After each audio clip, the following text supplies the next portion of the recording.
নমস্কার। পশ্চিমবঙ্গ মাদ্রাসা সার্ভিস কমিশনে যারা গ্রুপ ডিতে চাকরি পাবেন তাদের শুরুতে বেতন কত হবে?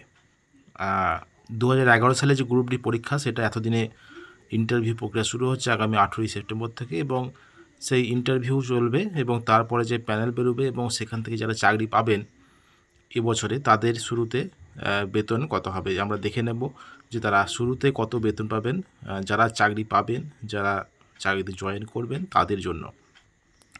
তো দেখে নিই আমরা প্রথমে বেসিক পে কত। বেসিক পে যেটা আছে গ্রুপ ডিতে 17,000 বেসিক পে, 17,000 বেসিক পে। এবং তারপরে আছে যেটা সেটা হলো ডিএ এখন বর্তমানে যেটা আছে সেটা হলো 14%। এখন 14% আছে, এটা পরবর্তী সময়ে বাড়তে পারে। সেই 14% ডিএ, 14% মানে এই 17,000-এ 14% ডিএ হলো সেটা যোগ হবে। তার মানে 14% মানে 2380 টাকা মতো হচ্ছে। 2380, 14% ডিএ মানে এই বেসিক পে 14%। তারপরে যেটা আছে এইচআরএ অর্থাৎ হাউস রেন্ট অ্যালাওয়েন্স, বাড়ি ভাড়া ভাতা, সেটা সবাইকেই একই দেয় 12%।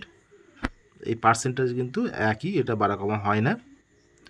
এইচআরএ অর্থাৎ হাউস রেন্ট অ্যালাওয়েন্স, সেটা আছে বর্তমানে এখন এটা চলছে 12%। 12% মানে এই বেসিক পের 12%। তাহলে এই 17,000-এর এই 12% এইচআরএ ধরলে যেটা হয় সেটা হলো 2,040 টাকা। 2,040 টাকা। আর আছে মেডিকেল অ্যালাওয়েন্স।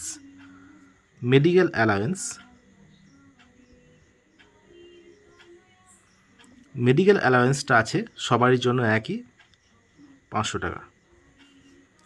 এটা হবে মোট, এটা যেটা যোগ করা হবে সেটা হবে গ্রস স্যালারি। এটা যোগ করে টোটাল যে যোগফলটা হবে, যেটা যোগফল হচ্ছে সেটা হবে গ্রস স্যালারি। তো 21,920 টাকা গ্রস স্যালারি।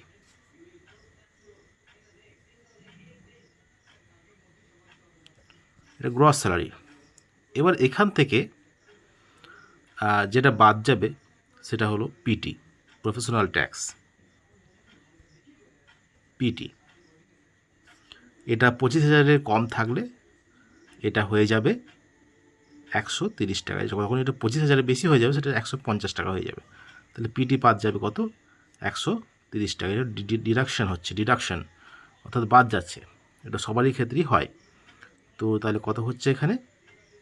21,790 টাকা।